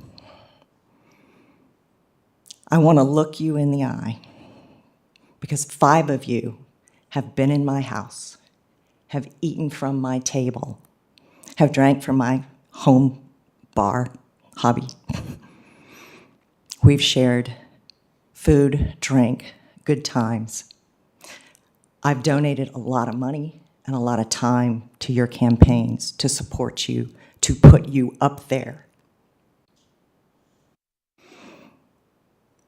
You're Democrats, first of all. Democrats don't cut school budgets, and certainly not in the fashion you did. Disappointed goes way beyond, or my feelings go way beyond disappointed in the 4 of you that I have considered to be my friends for so long and have supported so strongly. I'm not going to discuss the code. It's been discussed a lot tonight. I've read it a lot recently. There's no doubt if you didn't do something illegal, you certainly violated the intent and the norms and the traditions and the customs of the budget process in this county in a way it has never been violated before. I have been through 15 years of budget processes in this county, 4 of them as a school board member. Nothing like this ever happened before. But I feel like my job now, going forward, is to make sure it never happens again. And what that means, I don't know yet. One of my favorite movies, I'm a big Star Trek fan. Yes, I'm a nerd. All series. But by far my favorite movie was the second from the original series, The Wrath of Khan. That's nothing compared to The Wrath of Connie. Thank you. Connie, you forgot your thing, your clip. I'm sorry.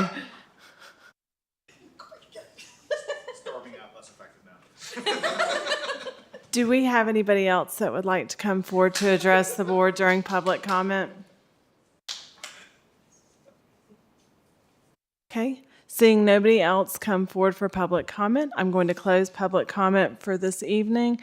And the board is going to take a 10-minute break. It is 8:47 p.m. We'll reconvene at 8:57.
Should we start without Marty? He's in the background. They had like a little line, all the guys. Bless their hearts.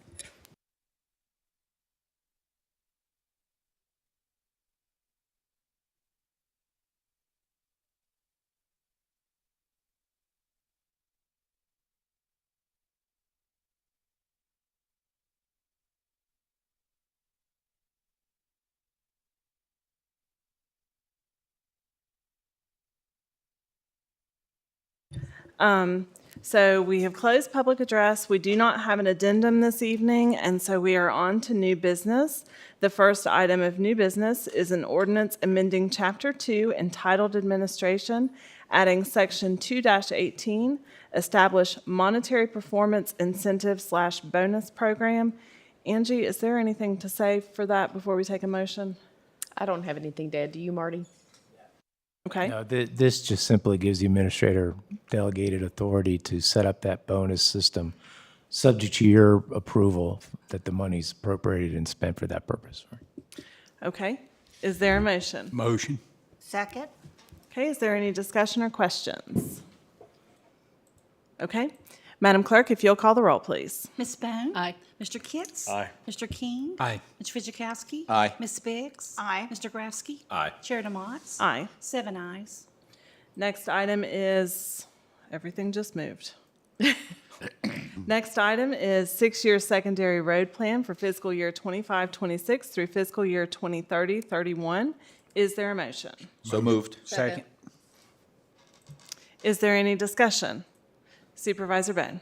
So last time David Clark was here, I asked him about the timing for Taylor Hollow Road. Didn't seem very favorable that anything really was going to happen this year. Still want the stuff to go forward, but if we're not going to spend the money this year, maybe we can move something up the list. I don't know if that's possible, but there might be something lower on the list that potentially could use this year's money, and then we just do Taylor Hollow when they get all their work done, their planning and all that kind of stuff. The board could choose to do that, or you could approve this tonight, and then this could be amended later before Right. it's enacted. I fully support this. I just wanted to tell my colleagues that because of David's answers the last time, I don't have any objection with moving something ahead, as long as their progress keeps going, you know. The expense is all the construction and all that, or a lot of the expense is that. So anyway, thank you, that's all. Okay.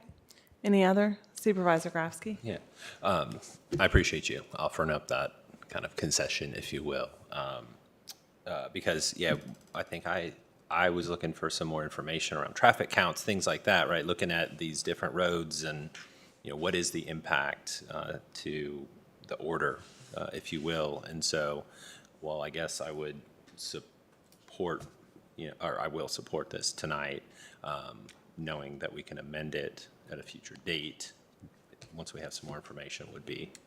And we discussed possibly amending it after a fall road viewers tour, so we could maybe wait until that time and get the answers to your questions. Fantastic, thank you. I would, you know, what David said, what I heard him say was, might not even get to moving dirt until next year. So I'm not quite sure if there's easy things to do before the fall, because the fall, it starts getting harder and harder for them. But anyway, that's whatever that looks like. I just wanted to be clear. Any other comments? Okay. Madam Clerk, if you'll call the roll, please. Mr. Kitts?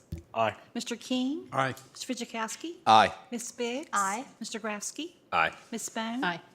Chair DeMotts? Aye. 7 ayes. Next item is the United Way Disaster Funds Agreement. This is something that we discussed in work session at our June 9th meeting, so we're all familiar with the topic. Do we have any type of follow-up information? No. No. Okay. Is there a motion? So moved. Second. Okay. Is there any discussion? Seeing none, Madam Clerk, if you'll call the roll, please. Mr. King? Aye.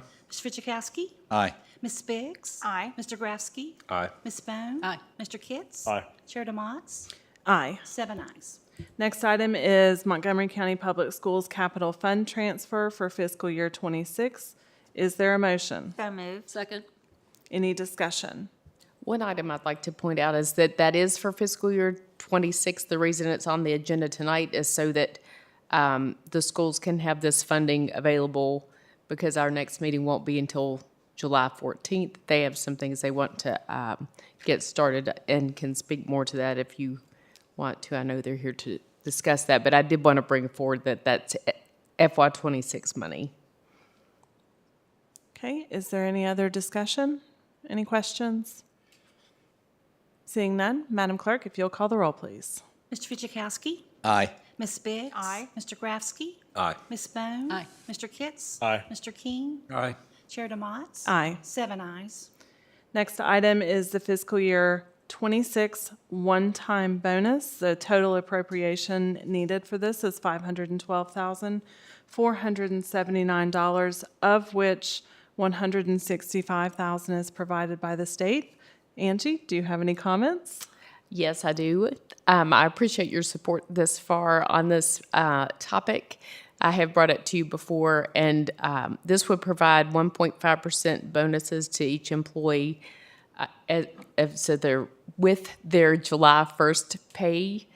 So it would include their 3% pay adjustment, and we would pay that on July 15th if it's approved. Okay, is there a motion? So moved. Second. Okay, any discussion or questions?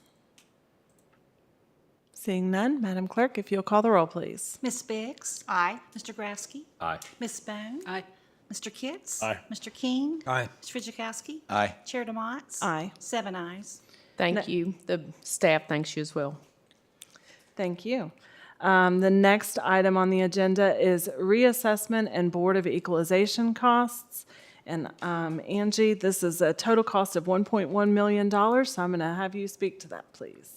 I'll be glad to. We have had a team of staff, that are county staff, also the Commissioner Revenue Office has representatives on a team. Vicki, Chris, Terry are on that team with some other folks to evaluate the reassessment request for proposal. And we're in the final stages of negotiation with that proposal. We need to get that awarded by the end of June so that the company can start and get their kickoff meeting going, and I can provide more information for you after the procurement's finalized, but because it's not finalized, we can't go into a huge amount of depth tonight. We do feel like this is the appropriate amount to appropriate, and if we have any funds left over, they would revert to fund balance, to general fund balance. It includes the Board of Equalization costs, which would not be incurred until much later in the process as well. Okay, is there a motion?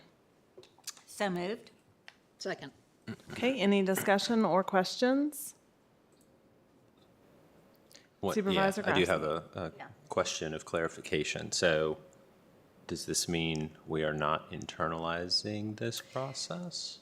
We had discussed that we need to do this 4-year cycle because we didn't have time to internalize it before this process. So I plan that we'll have a work session maybe in October and talk about the reassessment process overall and whether we can internalize it or not at that point, whatever the will of the board is. This is to keep us current with our 4-year cycle. Got it. That's what I assumed, but I don't like to assume. Thanks for clarifying. Great question. And also, I had some questions when this came up in agenda review.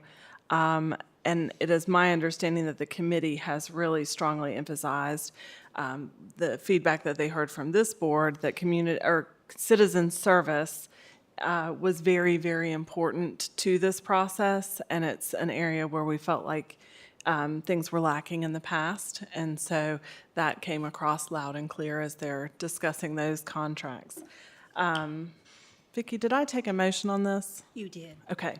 Is there any other questions or comments?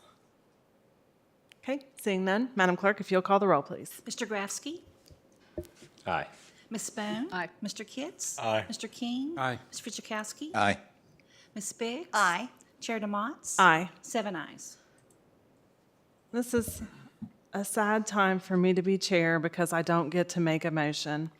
I'll do it for you. The final item is a resolution celebrating National Parks and Recreation Month for 2025, July of 2025. Is there a motion? In So honor moved. of Chair DeMotts, I make the motion. Okay. I'll second. I like her I'll motion second. better. I'll sit as second. Even though I am her alternate. Is there any discussion? And it is also my understanding that we will have a little bit of excitement on our July 14th meeting, where we will get, we're all aware that that our personal Parks and Recreation program is celebrating a big anniversary this year. So we will have a video and another proclamation to celebrate them, which I sadly also will not be able to motion. Madam Clerk, if you'll call the roll, please. Ms. Bone? Aye.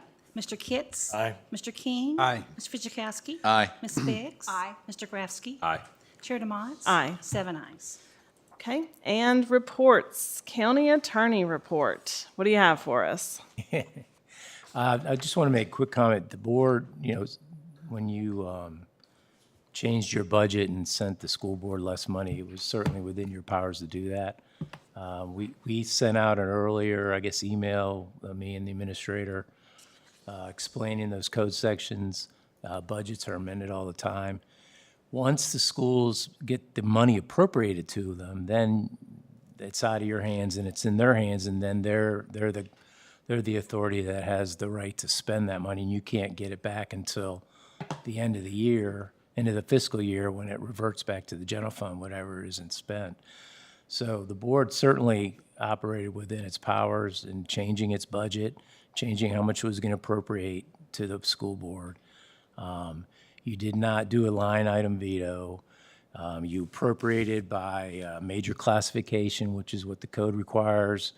And so, I think you operated within the authority. Obviously, some people didn't like how you use that authority, but I think you had that authority. And could I ask for one clarification? If the school board so chose, they could come back and ask our board to change the category, correct? Like if they wanted to take Yeah. 280 out of another category and their board agreed to it, and they could come back to this board and ask this board to do that. And I think that happens That happens often. frequently, yes. Right. Yeah. Sure. Okay, thank you. County Administrator's report. Angie. I have a short, happy report. We received 6 NACO awards, which is the National Association of Counties, for 2025. 6, which I thought was really great. I'm just going to read over them and we can get some more information to you. The Best Public Service Announcement for voting in the 2024 election was one of the awards we received. One was for the Sensory Museum. One was for the Montgomery County Historic Courthouse Bell Restoration. One was for Volunteer Montgomery, the refresh of our website, montva.com, and the most fun of all, Hurricane Prep Party for the Animal Care and Adoption Center. I also noticed that several of you have picked up the flyers in the back related to Montgomery Matters and the village meetings. The first 2 village meetings are coming up very soon. Prices Fork will be held on June 26th from 5 till 7:30 at Prices Fork Elementary School. The community is welcome to come in and drop in and out during that time period and meet with our planning staff and the consultants and get some input about that village. And then the second one is in the Reiner Village on July 10th at Auburn Middle School, again from 5 till 7:30 p.m. And then the Bellevue, Elliston, Lafayette, Shawsville, and Plum Creek will follow. Okay, thank you. And now we'll move on to board reports, and I will start this evening with Supervisor King. Thank you. Just have a couple of things. Would like to congratulate Auburn High School's baseball team, and they won champion, and Auburn softball and soccer. All of them went to state, and Coach Altizer. I'd like to congratulate him. Just like to share a few things with you. I know some of you know we had a couple accidents in our district over the weekend. Both of them was pretty bad. But the volunteers and the EMS staff, paid staff, worked really well together. I mean, it was very professional. And before we got done with one, we got the other call. And we was out there over 3 hours. But I really wanted to brag on the paid staff. They done a wonderful job. And I want to brag on a neighboring pilot. It was hot out there in the road. And a gentleman, his family brought cold water. And I told him I really appreciate that. And as far as what was talked about tonight, I think we done the right thing. It's our job to secure them, kids, staff. And I've talked to several people about it, and they feel we done the right thing. Some people may not have liked how we did it, but as our attorney said, we done it legally, and I stand by our decision. That's all. Thank you. Supervisor Kitts? Yeah, no report. Okay. Supervisor Bone? Just to make a comment to Supervisor King's last comment and several speakers during public address, and if you could turn that on if you haven't, is rebuilding the trust. Now, I know that we have a joint meeting next Monday. I can't imagine that it'll necessarily be super easy to restore any trust that was broken, but I know what I do when I attend these meetings and I don't agree with people. I always wake up the next day and start anew. Like, we all make our decisions, we all vote our certain ways, and we start anew. Or at least that's what I do. So I can't hold, anyway. So I hope that we can figure out how to restore that trust. Not just to the school board, but to the community that believes that we broke some trust. But I do want to speak to, change the subject to my ongoing conversation about how this board disciplined me due to my absences last year, because I believe that the public needs to know everything about it, just to be transparent, or most things about it. So I think it's relevant.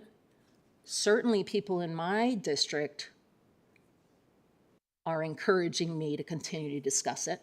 So that's why I'm doing it. I do want to make a comment about something that Supervisor King and something that Supervisor Fidzikowski said last meeting. Supervisor King said that the whole board, except for me, because I wasn't part of the discipline, I was the receiver of the discipline, but that the whole board knew what Supervisor Biggs told me. And I'd have to say that that's not true, because I know at least one board member did not understand what had taken place. What Supervisor Fidzikowski said as he read off my absences, I wasn't on the MPO last year. That I wasn't on it, so that was false. I'm not sure if the records were false. But my comments are not about denying that I was absent. My comments have everything to do with how everything was handled and how I don't think that that was particularly fair, the way that it was handled. And my comments about Supervisor Biggs was not to throw her under the bus. I was just stating facts from my perspective. I would also like to know, when someone is told there may be consequences and no other description of what those consequences might be, how I could have extrapolated to the point that even though I told them 5 times during our mediation that I was probably not going to be able to go to the PSA meeting in December, and nobody said that that would be the straw that broke the camel's back, the communication was not clear. And so my time is up. I'll continue next time. Well, number one is, what I said last meeting is true. Mary, as chair, informed everybody. She kept everybody up to date. Every one of us. She didn't want to do it, but she had a job to do because she was chair. And she did it.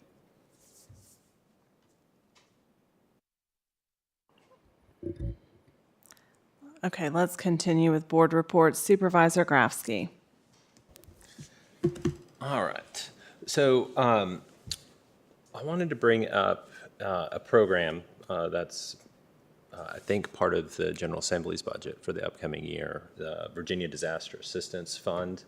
It's being, I think, facilitated through DHCD, $25 million for recovery and rebuilding, $25 million for mitigation projects, Hurricane Helene, the storms we had in February. Do we know, or is it too early to tell, is the county eligible, or will we be participating in this program? Will our constituents be eligible for these funds? We do know a little bit about the program. They haven't released very many guidelines. They're preliminary guidelines. So as we learn more, we'll share that with folks. One thing that's different about the program is previously, and Chris, if I say anything that's not right, you just step in. Previously, the damaged property had to be the primary residence, and that's no longer the case. In this program, that's not the case. It can be rental property or a secondary property. Also, there's some funding for commercial property. So it is more expansive. There's some that's for repair and some's for mitigation. So we'll bring more. I'm particularly interested in the mitigation funds that are available.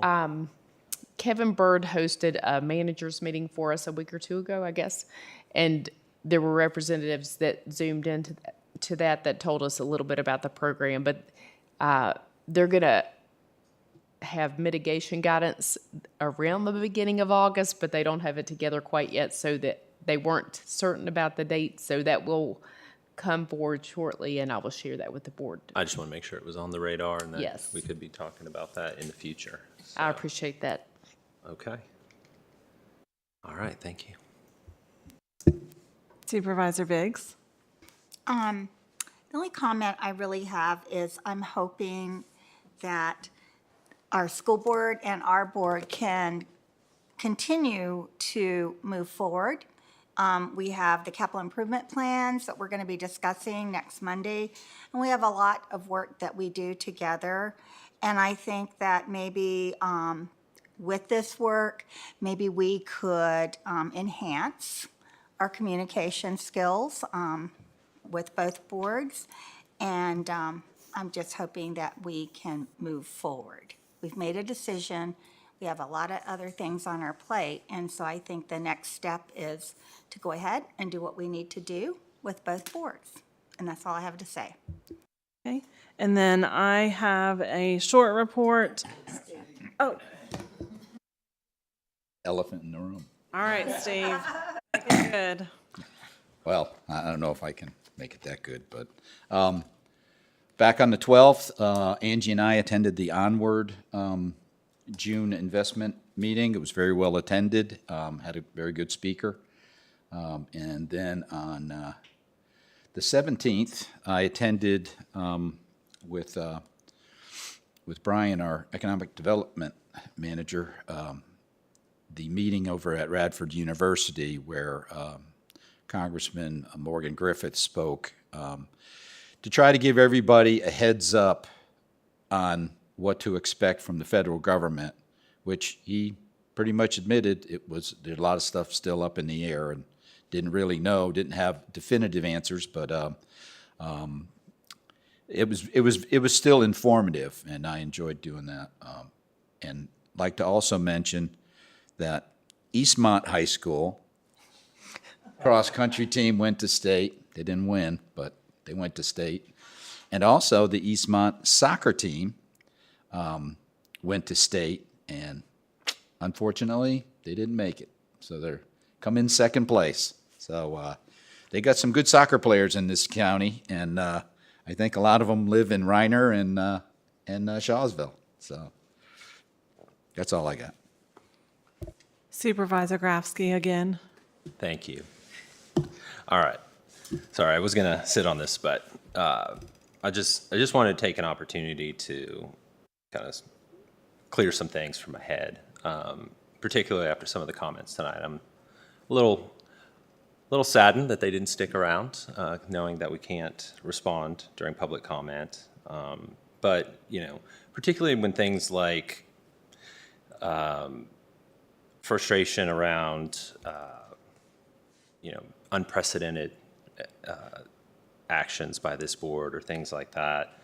You know, this board, when it convened this new group last year, you know, we bucked all kinds of norms. I'm pretty sure we changed legislative priorities the first or second meeting that we convened as a group, much to the disappointment of our colleagues over there. You know, I think that if we just continue to follow the norms, we continue to get the same results. And I think that several members on this board ran trying to make this place better, myself included. I ran to help make our communities better. I ran to support our schools. $3.7 million, that's how much more in their operating budget the schools got from us this year. $280,000, I understand the frustration in the process, but it's less than 0.2% of their operating budget, right? Almost $7 million in new county dollars go into the schools since I joined this board, and I voted to support the tax increases that got us there. I ran to ensure that our most vulnerable have a safety net to protect them. This board's had to address some challenges in this community. We've had to reprioritize. I thought I was delivering on these causes. I still do. I'd be delusional if I ever thought everyone would agree with every decision I ever made sitting up here. But I was optimistic that disagreements or dissenting opinions would be debated and discussed with rigor, conducted respectfully. I'll continue to approach my work, my relationships, my viewpoints with the same curiosity, compassion, and thoughtfulness that I always have. And I'll just continue to appreciate the support and the good work we do. Thanks. Thank you. Okay, now I'm going to do my report. All right. Just a couple of things. I attended, and I know Supervisor Grafsky and his wife also attended the Summer Solstice Festival this weekend in downtown Blacksburg. So I do want to congratulate DBI, Downtown Blacksburg, Inc., and all their partners in a job very, very well done. I remember the very first ever Summer Solstice Festival. I volunteered the majority of the day to sit in the Sustainable Blacksburg tent, and the festival has grown just an incredible amount in the time that it's been going on. So if you have a chance in the future to attend, I do encourage everybody to attend. And then there's a very unusual event occurring this week in Blacksburg that you may have heard about, but if not, Blacksburg High School, June 25th, 2025, so that's this Wednesday at 7:30 p.m. The YMCA at Virginia Tech is having a drone show to celebrate their anniversary. To my knowledge, this is the first drone show that we're having in the New River Valley. It's really cool. I'm really excited to see it, so I would encourage everybody to attend. Again, that's going to be at Blacksburg High School on Wednesday, June 25th, starting at 7:30. I do understand that there will be some comments ahead of time celebrating the YMCA and their work in this community.